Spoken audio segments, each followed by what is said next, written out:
This is the Safari.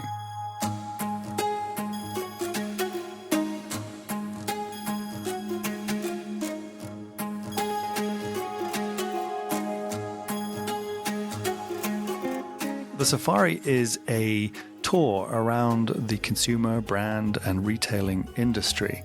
And we have the great privilege here at my company, Traub, to really be exposed to many of the great minds of the industry who are forming and shaping the future of many different parts of the consumer, brand, and retail world. And I felt it was quite interesting for us to be able to not only learn from all of those people as we do every day, but memorialize it into a podcast, which could then be shared with many of our friends and clients and you, obviously, the listener. Today, we're going to talk about the power of convergence and cross-functional thinking within business, and the Bicester Village Shopping Collection, which is run by the founder and chairman, Scott Malkin, who's with us today, is really the most incredible example of that. He has a business that is one of the most productive retail spaces on the planet. The Bicester Village itself in London or outside of London is arguably the most productive shopping center on the planet. He has a customer base, more than 50% of which comes from long haul. The institution itself, the European villages, contribute 13% of the entire growth in the luxury industry in Europe last year. I mean, think about that for just a second. 13% of the whole industry's growth was given or delivered by the Value Retail Shopping Collection. And the customers are young. They are global, they are affluent, and they are discovering brands there for the first time. 78% of the customers are saying that they are discovering a luxury brand for the first time at the Bicester Village Shopping Collection. Nearly 30% of those are certain that they will go on to buy at full price afterwards. There's a NPS score that the company has that is, I think, unrivaled in the industry. And as a result, they're really one of the most important customer acquisition engine, as I sometimes think they are. Let's get started.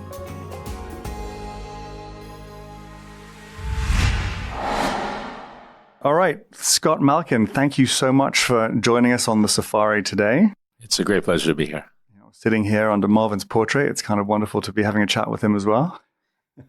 He remains an inspiration. There we go. So I have a lot to cover with you. You and I have known each other for, pushing 15 years now, and we've worked together for many of those years. As you know, I'm quite inspired by the things that your team does and how you operate. The business is a machine by any standard in retail, let alone luxury. So we have a lot of things to cover on this podcast, so you'll forgive me if I have to skip through a bunch of it. But let's start somewhat from the beginning. In this world of convergence, retailers and brands and real estate developers and media companies, everyone's sort of racing towards the center, trying to do each other's business. And you, quite uniquely, have, yes, a real estate backbone. You have a retail spirit. You think like a hotel company. And you also care about theater, about experiences. And those four pillars, I think, make up part of, if not most of, the DNA of your company. So talk a little bit about, has it been from the beginning that way? And explain, obviously, to the listeners, the fundamentals of what your business does and what it is. Thanks, Morty. We are in the business of creating memories. We're in the business of addressing emotion through delivering unusual experiences, memorable experiences. And our target customer is a woman, a long-haul traveler, even if she lives down the road. Describe long-haul traveler. What does that mean? Angela Ahrendts, when she was running Burberry, talked of the traveling luxury consumer. This is someone who is a global citizen, informed about brands, informed about choices, and making decisions rather than being told what to do. And in fact, the decisions she makes influence all other buying segments that touch us. So we love her because she is the future of brands. If the future of retail is digital, the future of brands is physical. And when she comes and spends a day, we had 3 women from New York, one of our villages earlier this week, each spend 15,000 euros in 3 hours. And they spent not because they needed to take those items away, and not because they were on a shopping trip per se, but because they were having a great experience. Mm-hmm. And the purchases and the process of purchasing were what a merchant would recognize. We don't have many merchants around these days, but what Marvin Traub did at Bloomingdale's was embrace the customer from the point of view of a merchant creating a special experience. And everything from his festivals welcoming the Queen of England to celebrating new markets, Brazil, India. The sentiment that drives those things is, in the end, what counterbalances the commoditization of the digital world. Mm-hmm. If we want efficiency, we find that online. Mm-hmm. If we want experience, we must go in person. We are programmed in our DNA to be social beings. So if I'm a brand and a greater percentage of my goods, I might be even a luxury brand, mm-hmm. and a greater percentage of what I sell is sold online, it's sold without a soul. And how do I compensate for that? Where is the brand equity defined, explained, strengthened? It's through the physical touch points of what we call flagship retail. So the future of physical retail is flagship retail. And flagship retail is having the flexibility. You describe what we call these 4 pillars: the hardware, which is the real estate; the software, which is the retail; it's the content; mm-hmm.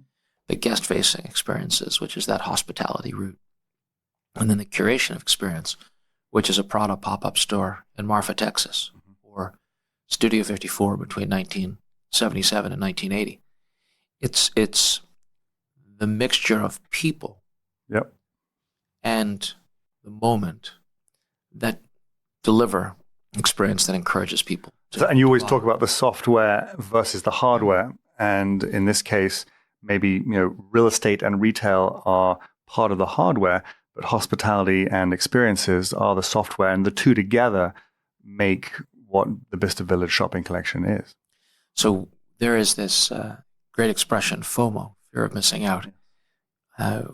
There's a new one, by the way, called JOMO, which is the joy of missing out too. So as we have more joy by doing things electronically, we'll want to counterbalance that with touching, feeling, the 5 senses. And yet the expectations as to what is acceptable experience are shifting. They're evolving rapidly, shifting every day. And what was good enough this year, we know for sure won't be good enough next year. So everything that we are doing in our culture is about embracing the same qualities that a powerful brand would value. Problem is, many brands are, in the end, reporting quarterly numbers. They're compared across the sector, different matrices. What they don't necessarily get measured by is why the brand works. What's the cultural quality that makes it work? And by the way, when they're looking at us, they judge us mechanically. Mm-hmm. And they don't necessarily look at us as a partner in supporting their brand identity and their brand definition. When they do, and when we are a partner in that sense, we can do fantastic things together. Yeah. We as you know, here are all sort of born from Marvin, who probably is one of the inventors of retail theater. Today, it's really evolved a little bit to what we call retail hospitality. You guys, I think, once again, are the sort of epicenter of retail hospitality. You partner with l'Hôtel Hospitalier de Lausanne, which is the equivalent in Europe of Cornell, actually, Cornell Hospitality School, to infuse that kind of welcoming effect into the centers. You're not just a village that is sterile. It's about welcoming and helping and service. So talk about that cultural infusion, which has been there from the beginning, but I think you doubled down on it relatively recently. Fashion is all about tourism, and tourism is all about experience. And if you can create, back to this idea of the traveling luxury consumer, if you can create those special environments, create that appeal, don't assume it's easily repeatable.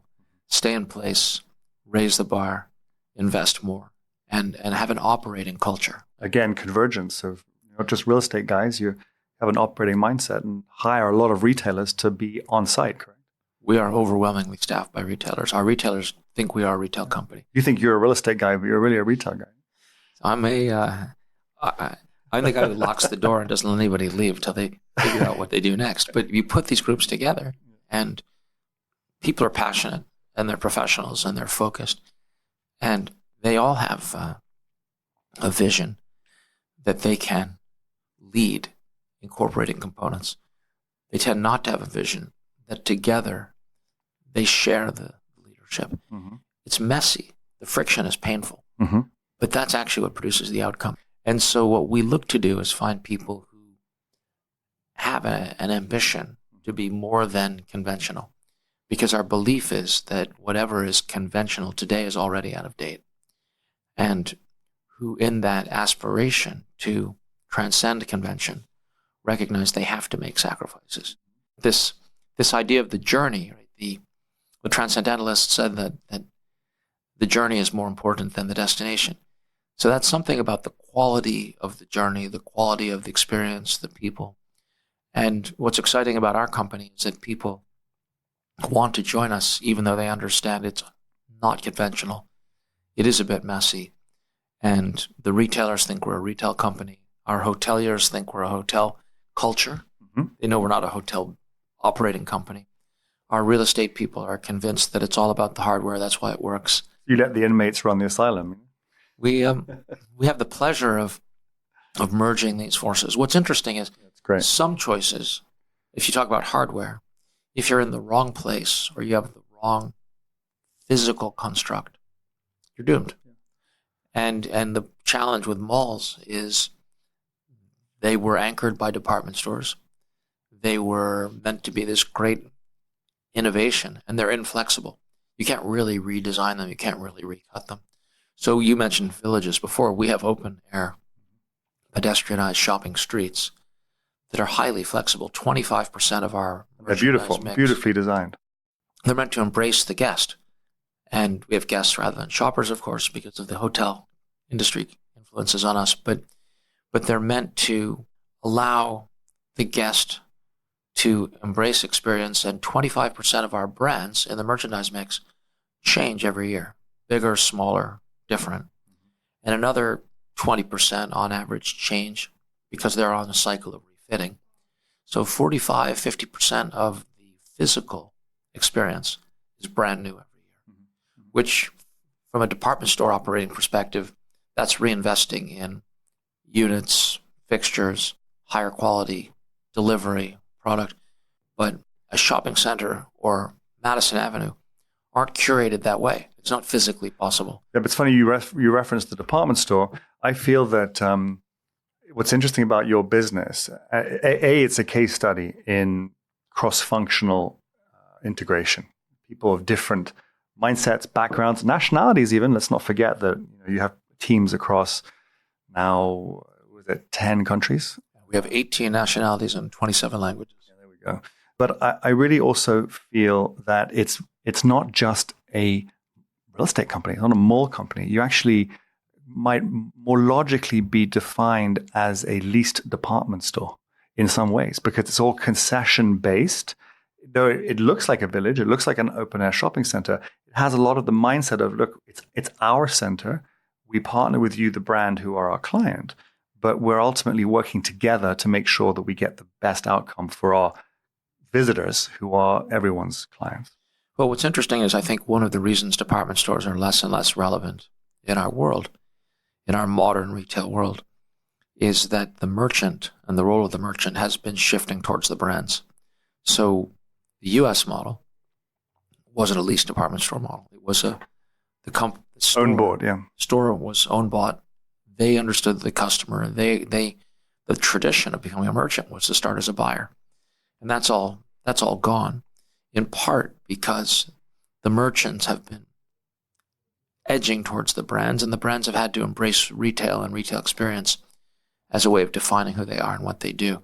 So today, we're in this transition, And if you think about a leased department model, Harrods, Selfridges, they're working in partnership with the brands. And the brands who can be good merchants end up with a lot of room to run. And the brands who are missing a merchant, maybe that post is unfilled, or maybe that post isn't valued sufficiently, you'll see the department stores in that model step forward and try to assist. That's very much the way we think. That's not the way U.S. department stores today think, because they're still rooted in that own-bought logic. Though that is changing, but I agree historically that is the case, yeah. And even as they go to the leased model, it's like a physical business moving online. There's a dominant culture. The digital business is going to physical stores, which, by the way, they're doing because the customer acquisition cost online is unsupportable, have somehow an easier way of making a transition, mostly because they're just younger and less set in their ways. So it's a good transition. You talked about the customer and customer acquisition to this notion that I've been saying a lot about your business, which is that it's a service as a software. Everyone knows the term software as a service, but the notion of bringing both in, it's sort of two overlapping universes. One is the customer-centric one, and the other is the business-centric one. So there's a B2B element and a B2C element. So I think you're an engine room, both a B2B engine room and a B2C engine room. Let's start with the consumer. You have a very young, very affluent, very global consumer. There are, by my count, probably about 5 million transactions a year, which most of those are probably unique transactions. So you're bringing 40 million visitors, a high conversion rate, probably around 12, 13%. That means that you're delivering new customers to the industry. And I know that about 75 to 80% of those customers then go on to buy at full price. So you're delivering, by my count, maybe 1.3 million customers into the ecosystem in any given year. And I don't know of any other platform that does it quite that way. Can you think of any other customer acquisition machine as yours? Yeah, the numbers are fascinating. And I just take a moment to mention they're rooted on studies done by the Boston Consulting Group and McKinsey. So we're together able to see some of the data from an independent perspective. I think the logic of our business is to celebrate the product, to embrace product, and to embrace the emotion that goes into delivering great product. And that means constantly changing, constantly adapting. And we see some brands who can do that and other brands who clearly failed to do that. The younger customer and the metrics of the younger customer, definition of the younger customer, that's what everyone wants. I don't dare say we understand that customer such that we deliver to her, as much as I say that our process produces something that attracts her, and we're rigidly committed to protecting that process. And brands are always smarter than we are. The customer's always right. And brands are always telling us what to do. We listen, we learn, but we don't bend to follow their models, because ironically, their models are looking at yesterday's customer, and our vision is tomorrow's customer today. Where does one find that with impact? I think on an episodic basis, through celebrity endorsements or role models. In the digital world, a Kardashian can introduce a makeup brand and it can explode into existence, but it may or may not be there 4 years later. In a traditional retail sense, a brand can be launched with great fanfare, enormous investment, and burns out quickly. It's expensive. And the interesting contrast would be, we see now the example of Barney's. Is Barney's a brand as opposed to a department store? Is it a definition of product? You see different people looking at Barney's and saying, well, the old model economically was unsustainable. So from a bankruptcy judge, we will acquire the business and do something with it. And you see several completely different visions of what Barney's might be, none of which, I would argue, is going to be this customer acquisition generator platform described. Right. And I think what's fascinating to talk about is that when you think about the nearly $4 billion of sales that you do annually as a platform across 2 continents, soon to be hopefully one day a third potentially to be explored, I know. But you have combined sales that rival both Farfetch and Net-a-Porter combined, if not throw in a few other luxury e-commerce businesses.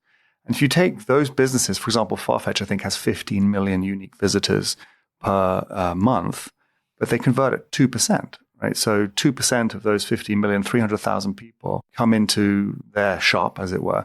And so if you annualize that, that's 3.6 million people. So that is a customer acquisition engine as well. But the efficiency of the Bicester Village Shopping Collection, plus the brand equity enhancing nature of it, because you're bringing them into the temples designed by the brands. And I think that comes into, something we'll talk about a little bit later on, is the brand equity versus profitability, and can one deliver both? And I believe you do.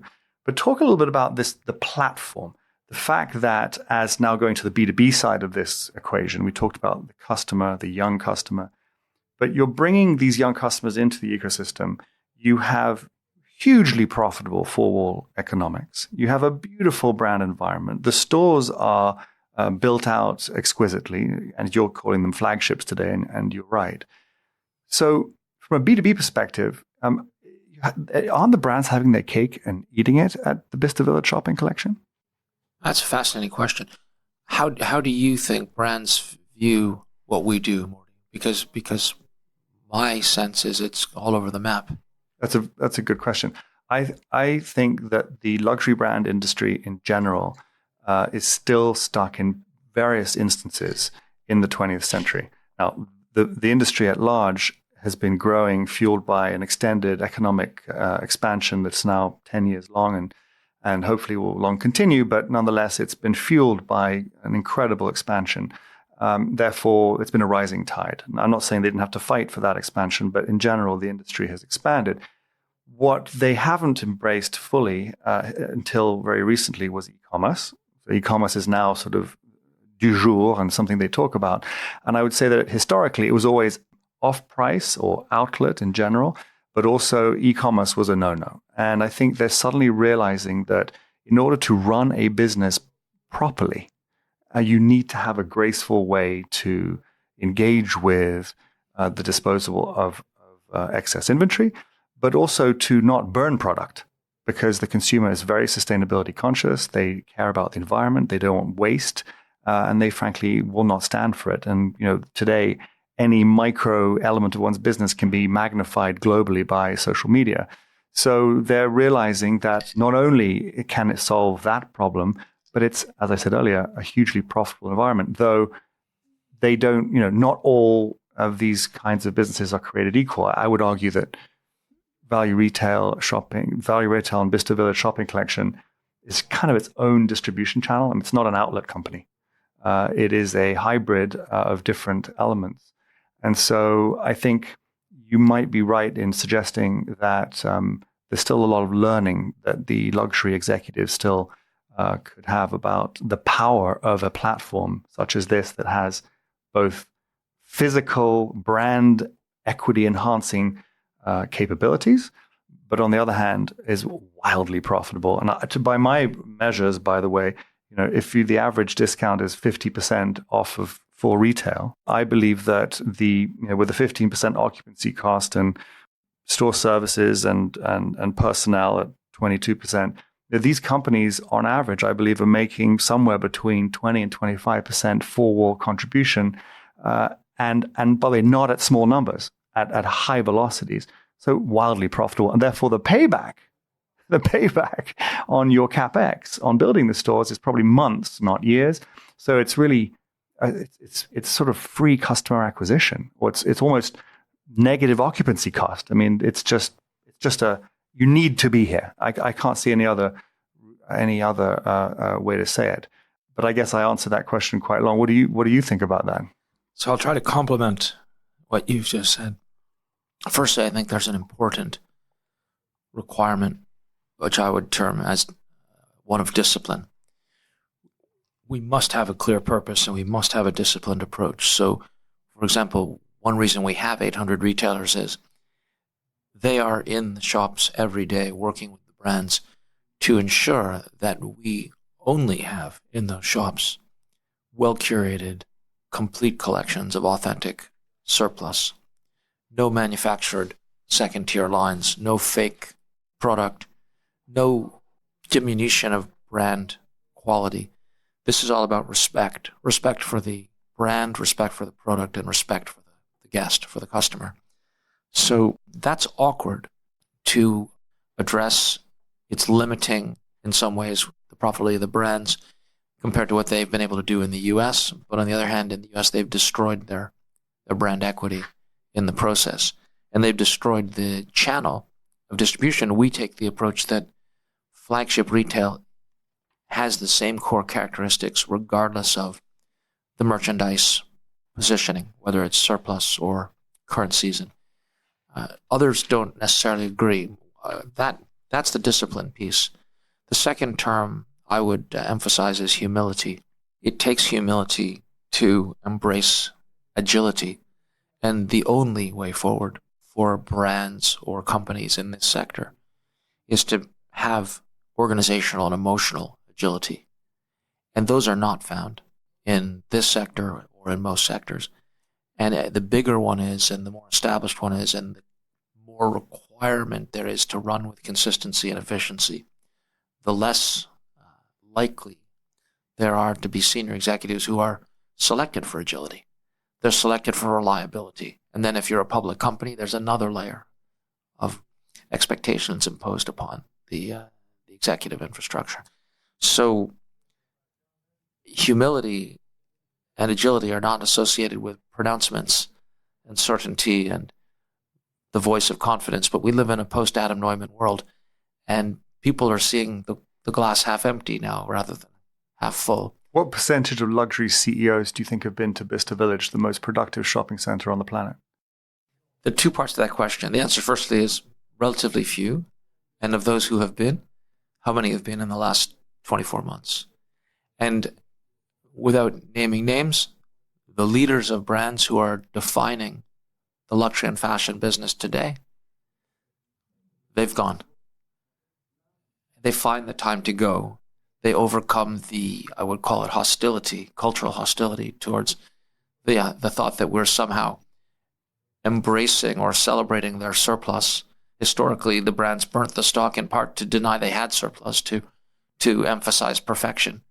The notion that they had a system that could outperform the environment, the economy, the weather.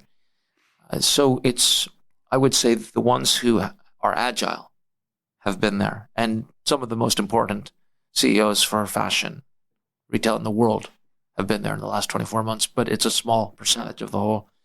The final statement I would, so we said discipline, humility. The final statement I would make is there has to be passion. It goes back to the soul, the celebration of the soul, and our vision of creating environments for guests that produce memories. The memory could be the purchase. Memory and meaning. Memory and meaning. So very simplistically, we are firm adherents of the vision that profit follows, doesn't lead. Profit follows product and passion. And if we employ discipline, humility, and a commitment to product, the numbers work out. And that's always about investing in things that aren't clear today how they will work. That's always about celebrating, failing forward, making mistakes, not fundamental structural mistakes that could kill us, but trying new things, getting ahead of the curve. These are all words that everyone says, but if you look at why companies are hitting the wall, they may be saying those things and the leaders may believe them, but the steering wheel and the engine room, the rudder and the engine room are disconnected from the bridge, and the steering wheel and the gear shift produce no results. That leads us to really talk about, therefore, flagship services. You're not letting the industry, obviously, take the lead in how you run your business. Otherwise, you wouldn't be where you are. So you're stepping up and doubling down on everything that's happened over the last 25 years by saying, a little bit down the line of the fact that when you say that the future of retail is digital, but the future of brand is physical, you're building these temples and you want to double down into the sort of flagships that these businesses build with you. Talk about sort of some of the services that you are putting in place. I mean, I know they pertain and you're exploring sustainability and full price bestsellers and private client services and clienteling and duty bonded stores in China. But so talk about some of the services that you have in mind. Sure. We have a longer list and we can only do so many at a time. The principle of these services is rip up the playbook, focus on what the guest wants and how the customer can serve that guest, which in turn leads to what the brand, which is our customer, will be doing. And then in turn, design ourselves to support the brand in achieving its own objectives. Because we are both in the financial model, because it's this licensed royalty logic, and in the purpose, given the premise of flagship experience and the necessity of flagships for the brands. And in the actual operation, we are wholly aligned with the brand. And the brand CEOs who go to visit one of our projects to test why we can become better aligned, how we can work more closely together in partnership, they define our purpose and also our success, because that's evidence, and we live in an evidence-based world, that's evidence that we are able to add value in ways that are useful to the brands. So we start with saying that the brands themselves know where they're going better than they know how to get there. And we then add in the idea that the issue is not us. Take sustainability. We have a sustainability program. We have sustainability initiatives.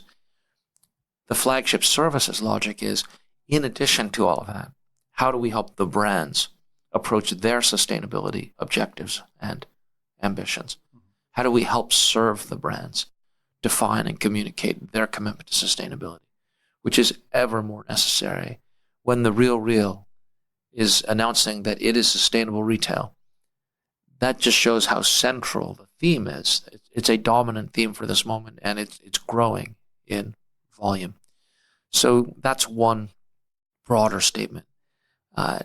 Take clienteling.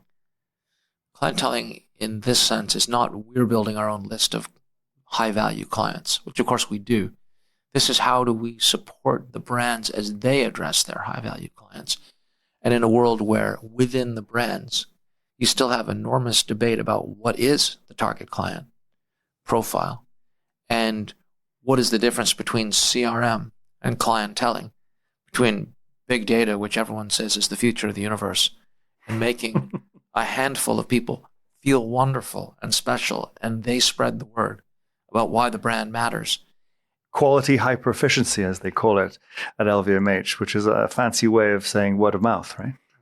So the most powerful advocacy, the most authentic, is that word of mouth.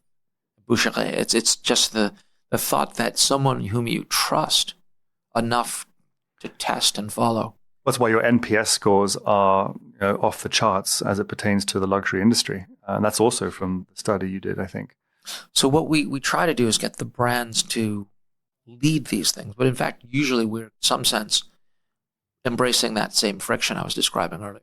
We're going to a brand and saying, here's where we would like to go together. And the brand typically is saying, we're very busy, we're overloaded, you're not our full-price flagship store. And what they don't say, but which is completely true, is, by the way, we're not actually retailers. We're manufacturers, we're designers, we're financial sector participants. Mm-hmm. We're only retailers because the department stores failed us, is one answer. And the multi-brands have been displaced by the internet. Mm-hmm. So we're retailers by default. But more realistically, the brands are retailers because they have to be agile and the world has changed. And our focus is very much, again, with this notion of clienteling as an example. How will the brands define their clienteling profile? And if you look at all of the major brands, they're fundamentally focused on the equivalent of CRM for the masses because they can't get the high value data, I'm saying this very simplistically, from their own staffs. Because if I am a top salesperson on Madison Avenue, on Monte Napoleone, why would I give the brand my contacts? So that the brand can then globalize them, spread them across my company, and take away my livelihood.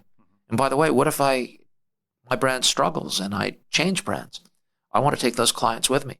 So the brands themselves don't own the data and don't own the relationships. That has to change, and it is changing.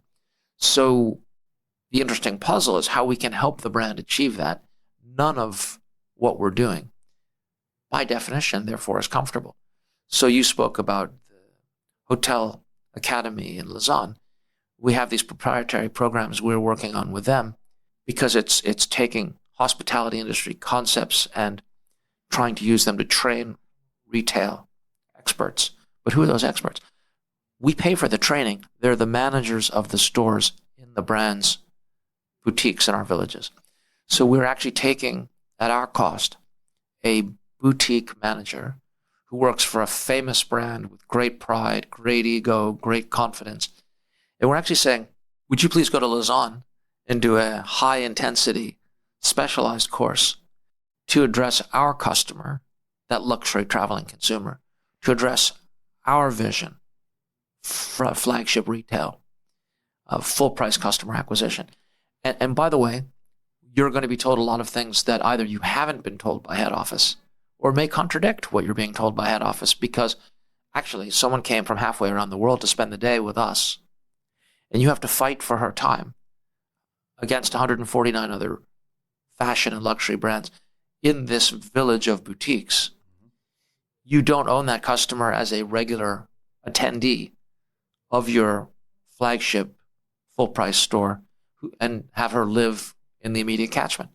So it's different, but I can tell you that where we succeed, it's because the brands are either agile enough or dysfunctional enough to allow individual excellence to emerge at the level of their own staff who don't work for us.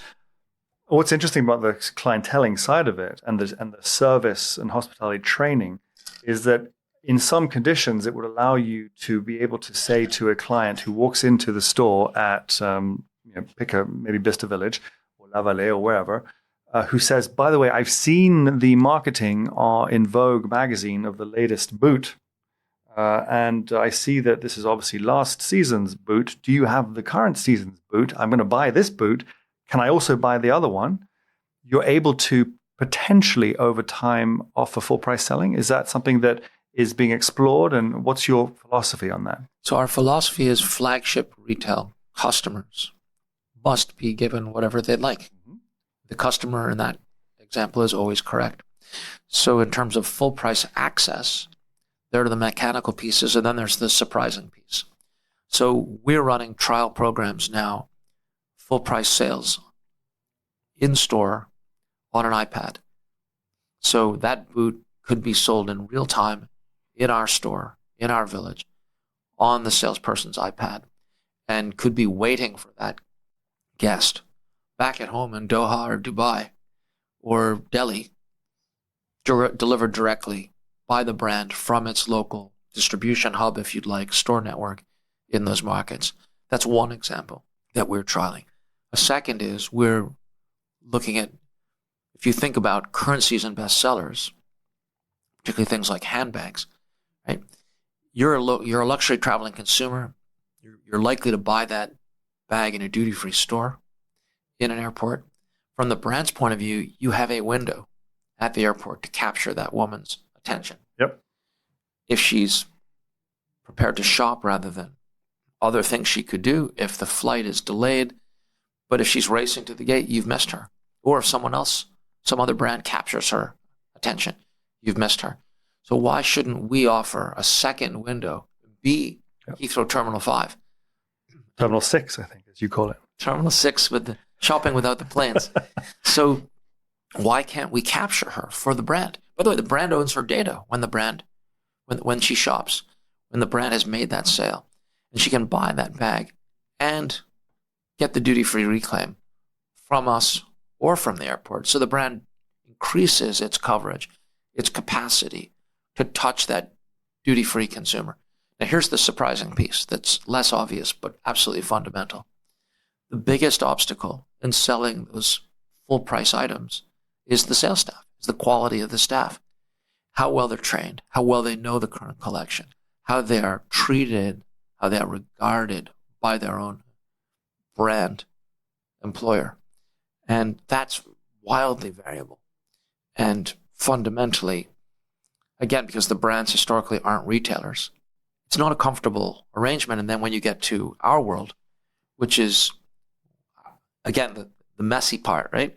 We're confident we're a flagship. And everything that touches the brand must be of flagship quality. Everything that touches the consumer and the consumer's intersection with the brand must be of flagship quality. The brand is struggling to achieve that in its full price point of sale on Avenue Montaigne. And you say, how about in some out of center location where we can show you very good stats, but you may not go there very often and you may not understand who that customer is from the visceral experience of watching that customer. That's why we go to third-party, highly regarded consulting practices, because at least their identity, their brand, might get the attention of a decision maker inside these fashion brands. The perverse thing is that these fashion brands are hugely hierarchical, highly concentrated in terms of decision making. And the business is extremely complex, and the pace is relentless. And back to that agility point, the willingness to try and do new things when everyone's working 24/7 to stay on the road. It's an inconsistency, it's a conflict. And I think that there are typically simple tests that as an investor I would apply to judge a brand. How well can the brand do certain things? How well can it address 10 years ago? If a brand couldn't address a digital logic or couldn't address a China logic, they weren't embracing the present, let alone the future. You can look at any point in the cycle and say, what are those benchmarks? The chief executives of those brands aren't necessarily chosen for those criteria. Yeah. If you look at, there's a major brand that's just appointed a financial person as a chief executive. The person it may turn out all right. And that's why retail is so interesting, because it's messy and confusing. But that individual doesn't know product, doesn't know retail, doesn't know manufacturing, doesn't know retail brands. And the board, in its wisdom, has said, this is a reliable, safe hands, serious person. We'll put that person in charge. Yeah. Probably, if it works, it will be because there's truly a team of rivals around that individual where there's enough interplay and enough energy that the brand can perform with agility. But if that individual who comes out of the financial services mindset, in this example, says, here's how we're going to do things going forward. And you see this a lot with private equity firms taking over brands. It turns out not to work out very well. There's often a surge, but the fragility of a new designer, finding the balance between the designer and the product execution and delivery, it's a fascinatingly complex and delicate balance. But I think what's interesting about what you're saying is that the leadership or the industry, when looking at the city, the walled city that is called New Customer Land, when they're looking at that, so they think it's got one gate today, and that one gate is their full price stores mainly and their e-commerce site. But I would say mainly their e-commerce. They're now saying that's the big gate. But there's another gate, and I would say that's why I think of you guys as your own channel, which delivers young customers. Over half of them are millennials, and they're coming into this gate, and they are very affluent. They come from all corners of the earth because they're traveling. 60% of them are long-haul tourists or something to that effect. Yet that gate is unguarded. For some reason, there's no one ushering them in, and there's no other than you. There's no one from the industry on the brand side truly milking that gate for what it should be milking. And I think that's a really fascinating task, I guess, for the years to come to get the industry up to speed on this stuff. Well, here's how I see the picture, and it's been an extraordinary privilege to participate in this evolution. Online customer acquisition is not real. Economically, it's not viable. So it's incredibly expensive. Everyone, and it's not going to get simpler. And I've sat in a room with a fashion person. And they all say Instagram has lowered the customer, the entry point into the industry.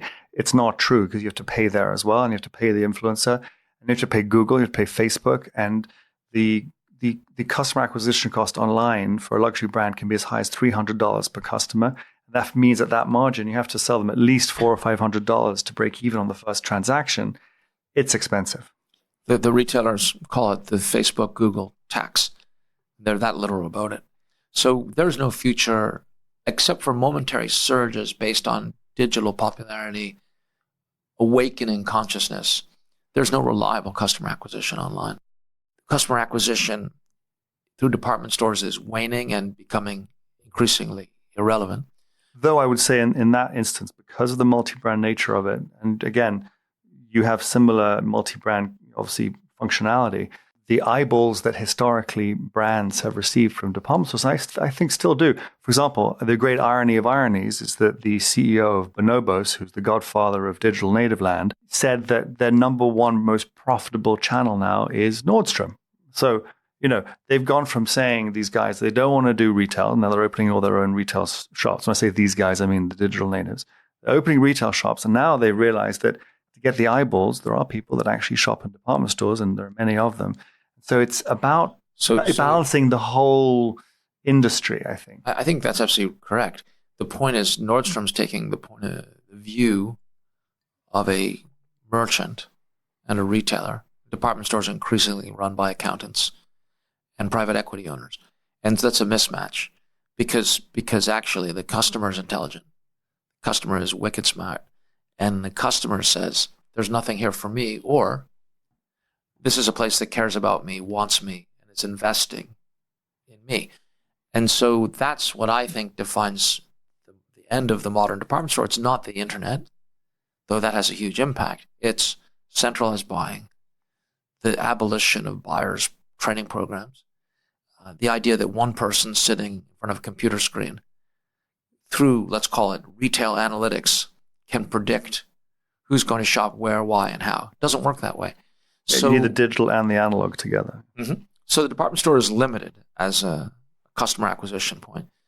The boutiques that are owned by the brands are variable for many of the reasons we've already discussed. Highly inconsistent execution, heavily reliant on specific individuals who change jobs, change locations, maybe leave the industry. So what one gets is a picture where every piece of input matters. Our node of input has benefited enormously from being ignored. So the bad news is we're ignored, and people don't necessarily embrace what we do in a way that adds value for them, adds the value that they could achieve, though that's shifting in some notable cases. The good news is, essentially, the brands have said, we're too busy. We have to focus on full price points of distribution. And they've given the responsibility for our piece of the infrastructure to logistics and finance rather than to the merchants, rather than to the retailers. And that has allowed us over 25 years to simply get on with things that turn out to work and experiment with things that don't work, but maybe teach us what can come next. Yeah. And we're not arguing about why defending the status quo is morally proper, because the people we deal with are not emotionally committed to the status quo. They're emotionally committed to fulfilling their roles within the brands. Whereas the marketing, what's fascinating is we're starting now to work very closely with the marketing leaders of these brands who are controlling full price brand positioning. And those people are starting to say to their chief executives in those brands, and in turn into the touch points that are often ours, the finance and logistics, we have these various marketing policies. We're going to specifically design a marketing policy for the Bicester Village Shopping Collection, because what they're doing, back to this point you made about capturing these younger, emerging consumers, that's what those marketing people want and what they're looking for. And since we can demonstrate that's what we're doing, and since we can demonstrate we're staffed with people that used to work for them and speak their language and understand the sensitivities of protecting and promoting their brands, they're beginning to impose their will and say, we're going to experiment with and work with the Bicester Village Shopping Collection to drive our identity and to pursue this new customer. Yes. Because that new customer is the ideal dream, and there is no simple formula. There's no silver bullet for how any of these brands is going to capture that new customer. Yes, the lifeblood of that's my point, is that the new affluent global young consumer is the lifeblood of the industry. And frankly, there aren't that many places to go find them profitably and as profitably. So we've covered a lot of ground, which is great. So I would like to just finish on one question. You are famously quite a student of many things, but the industry, the consumer. You are the sort of anchor sponsor of and the mind behind doing the Traub lecture at Harvard Business School, which has been a wonderful success, and all you're doing.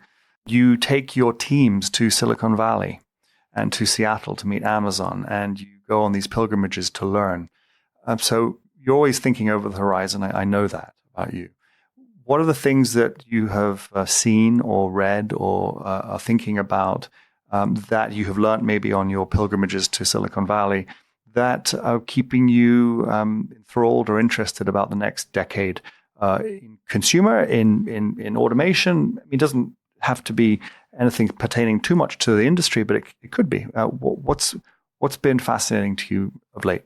I think that the Silicon Valley, Amazon, Seattle nexus is spectacular. It's a bridge between rule of law, as embraced most definitionally in Europe, European Union data protection regulations. They're leading the way in defining how data is guarded and managed, and the free-for-all, which is emerging markets. And somehow the balance of the two and the originality, the creativity that emerges is found in that geographic region of the U.S. So firstly, when you go there, you realize that instead of listening to somebody who's a visitor to the normal world, you're now the visitor, and the normal world is defined differently. That part I find extremely stimulating. Some observations about how we see the world based on the retail world going forward, based on what we're learning in Silicon Valley and Seattle. Number one, fashion and digital have virtually no intersection. I've sat in the rooms, and the fashion people are speaking Italian, and the digital people are speaking code, and they literally don't understand what they might as well be speaking Eskimo. So that's one observation. A second observation is that fashion is all about value in the product, and therefore this balancing act, which is literally, I think, now mathematical. The more we sell online, the more we need to invest in flagship retail. That's fashion. Digital is the more we sell, the better a success we are. So it's all about scale, about efficiency, about velocity. It's about AI, right? How do they get something to you from a warehouse within 2 hours? Because it's already in the warehouse, because they're using AI to predict what you'll buy and why.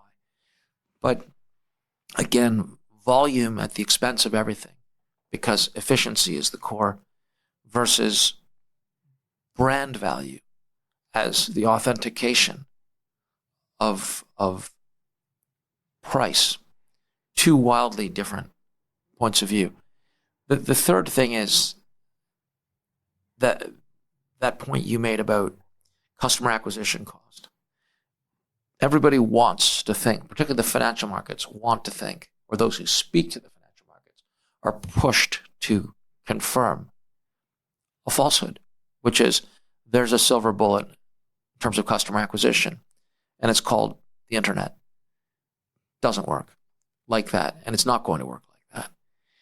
And then the next piece, I think, is the most intriguing when one goes to fashion and its intersection with flagship retail, which is the best that the online world can do is deliver great efficiency. The definition of great experience online is great efficiency. And that is not something that touches the five senses. That's not something that touches the human soul. We are absolutely in our behaviors completely driven by looking for experience in everything we choose.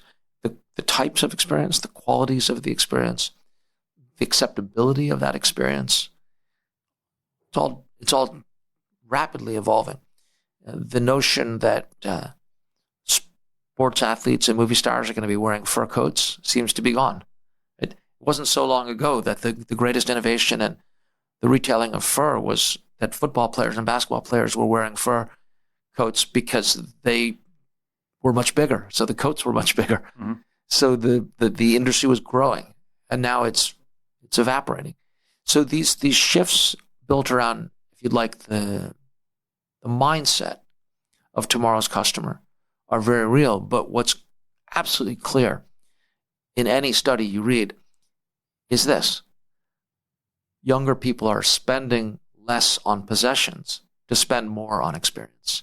So back to your earlier vision of this conversation, where those two come together, the confluence of experience and efficiency, that's fundamental to where things are going. A final comment on digital is that digital allows us as brands, as supporters of brands, as builders of brands, as service providers to brands, to touch the world. Farfetch is an extraordinary company in this sense. It helps to preserve and secure the future of small multi-brand boutiques around the world. Because instead of they're getting labored with inventory they can't move, odd bits and pieces, and bit by bit they're uneconomic, they can find a way to turn that inefficiency into cash, and that cash can go back into a graceful business-to-business solution. A graceful business-to-business solution. What Farfetch should be worth in the consumer marketplace, in the financial stock market, those are other questions. But Farfetch is an example of how technology creates opportunity for brands to evolve and survive. I agree. And that's the very exciting message. When we start the day, we have to wake up and say, change is good, because we're confronted with change relentlessly. And we have to figure out how that changing environment delivers something good. But when I go to Silicon Valley and check into a hotel, the person checking me in knows more about technology than anybody I meet outside of Silicon Valley in the capital cities around the world. Yes. Because that person is saying to you, this technology needs to change, will change. Here's why it will be better. These are not technologists. These are just people. They're citizens. Living. They're citizens of a technologically enlightened world. Yeah. And that, I think, is the heartbeat of where brands will go. Not they will become important because they make use of technology. Technology is a utility. They will all make use of technology. Not because they will acquire customers online in an affordable way. That's not going to happen. Yeah, I love the expression, the future is here. It's just unevenly distributed. Agreed. Scott, I know that you and I could probably talk for a few more hours, and I think that would be wonderful for me and for our listeners. But I think it's a good place to probably wrap up. It's been a really interesting for me preparing for this talk to try and synthesize in what will have been a nice hour, about 15 years of weekly conversations. So I thank you for joining me on the safari, and I look forward to finishing it up and getting it out there. And maybe we'll do another round later down the road. Thank you, Morty. Thanks so much, Scott. I want to take a second to explain to you why Traub is able to bring you the safari.